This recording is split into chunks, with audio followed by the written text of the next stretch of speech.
기도하겠습니다. 하나님 아버지, 우리가 하나님을 떠났어도 약속의 땅으로 돌아오기를 기다리시는 하나님 아버지의 마음을 알게 하옵소서. 세상에서 번쩍거리며 성공하는 것이 형통이 아니라 매일 말씀 앞에서 회개의 적용을 하는 것이 형통인 것을 깨닫게 하소서. 나를 위해 함께 슬퍼하며 울어줄 공동체에 속하여 서로를 위해 눈물로 기도하게 하소서. 오늘도 말씀하옵소서. 듣겠습니다. 예수님의 이름으로 기도합니다. 아멘. 성경 말씀 예레미야 22장 10절부터 19절까지 말씀입니다.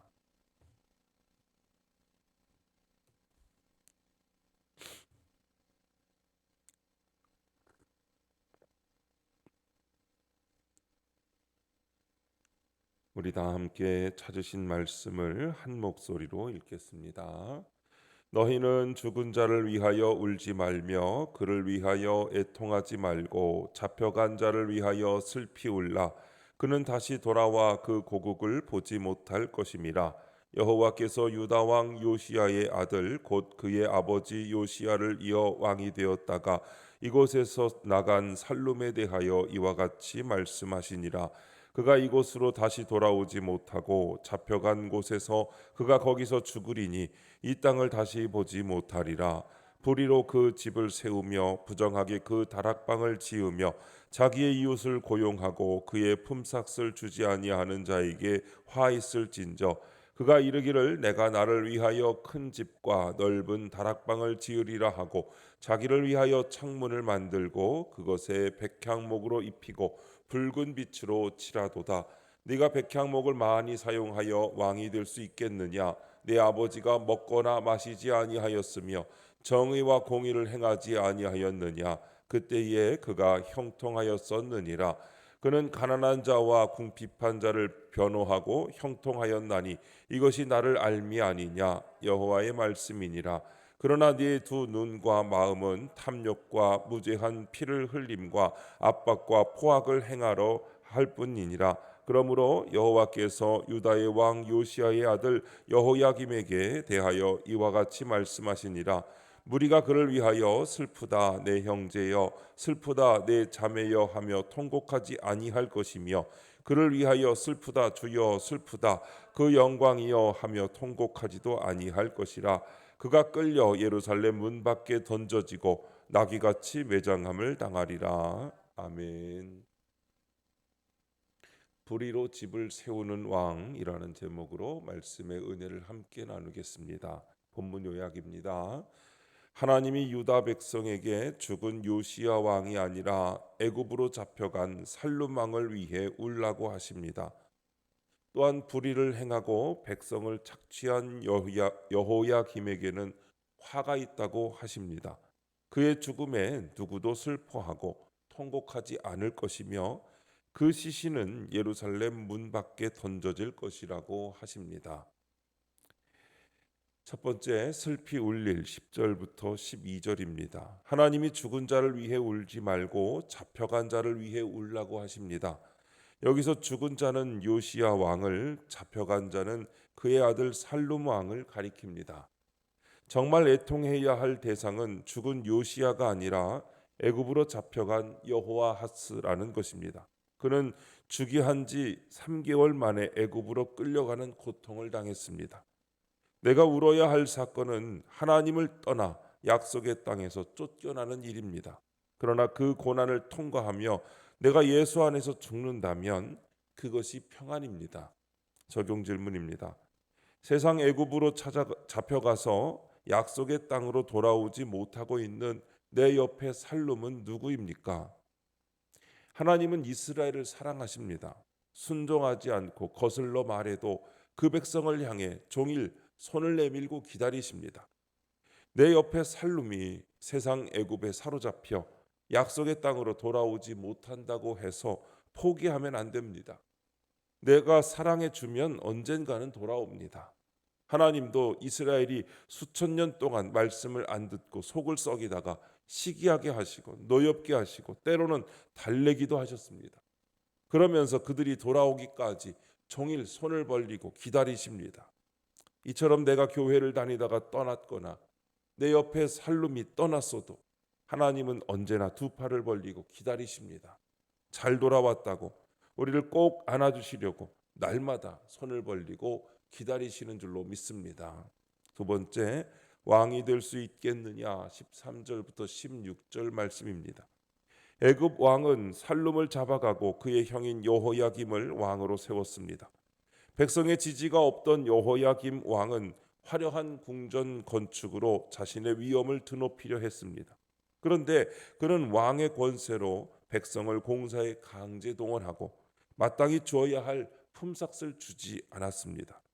하나님이 주신 권세를 자기를 위해 사용한 것입니다. 자기를 위한 큰 집이나 백향목은 형통이 아닌 화를 가져옵니다. 평범한 삶을 잘 살고 내 옆에 힘든 사람을 귀하게 여기는 것이 형통이요 하나님을 아는 것입니다. 적용 질문입니다. 형통하고자 오늘 내가 살아내야 할 평범한 삶은 무엇입니까? 또 귀히 여겨야 할 연약한 자는 누구입니까? 우리는 100% 죄인이기 때문에 말씀에 순종하며 사는 것보다 악인의 형통을 부러워합니다. 주일에는 교회에서 예배를 드리지만 세상에서 살아갈 때는 악인의 삶을 부러워하면서 삽니다. 우리는 눈앞에서 뭐가 잘 되면 하나님 일은 다 포기합니다. 자기를 위한 큰 집이나 백향목은 형통이 아니라 화를 가져오는 것을 깨닫지 못합니다. 그렇게 성공하는 것처럼 보이더라도 악인의 형통을 부러워하며 따라가서는 안 됩니다. 거기에는 구원이 없고 반드시 심판이 있기 때문입니다. 평범해 보이지만 매일 말씀 앞에 자신을 비추어 내 죄를 보고 회개하는 적용을 하는 것이 힘겹더라도 포기하지 않고 계속할 때 하나님께서 친히 인도하셔서 형통하게 하시는 것을 경험하게 됩니다. 하나님은 권세자와 비천한 자의 운명을 하루아침에 바꾸실 수 있는 분이라는 것을 알아야 합니다. 세 번째, 통곡하지도 아니할 것이라 17절부터 19절입니다. 여호야김은 아버지의 급작스러운 죽음을 해석하지 못하고 그 원망과 울분을 사치로 해결하려 했습니다. 그래서 자기 욕심을 채우고자 백성에게 압박과 포악을 행하며 무죄한 피를 흘리게 했습니다. 그러니 그가 죽을 때 아무도 그의 죽음을 슬퍼하지 않을 것이고 그의 시체는 성문 밖에 던져질 것입니다. 자기만을 위해 산 사람은 왕이라도 나귀처럼 매장을 당할 것입니다. 나를 위해 함께 슬퍼하며 울어줄 공동체가 있는 자가 왕보다 강하고 존귀한 자입니다.